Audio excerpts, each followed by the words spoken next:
Alright, so here is the answer to yesterday's question about which hip is being loaded into more here. And the answer, surprisingly here, is actually the right hip. And just like a lot of other people on this, we also thought on the first glance that it was his left hip that he was loading.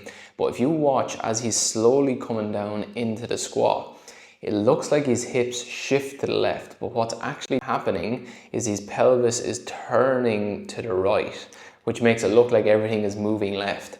So as he comes down, his pelvis is turning to the right, and then when he gets down just below that a little bit more into the bottom position, he gets the turn, and then he gets that shift across into the right hip right at the end. And this kind of lines up with what we're seeing with this client's history. He has a history of surgery on his left hip, he has pain and stiffness and restriction in his left hip, and his internal and external rotation measurements all indicated that his left hip was far more restricted than his right.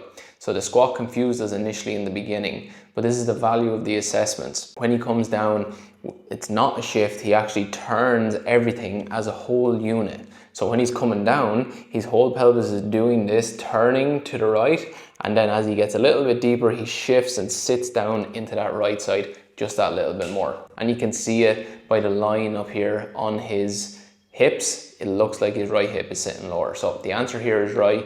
Let me know what you guys think down below, and thank you to everyone for the comments.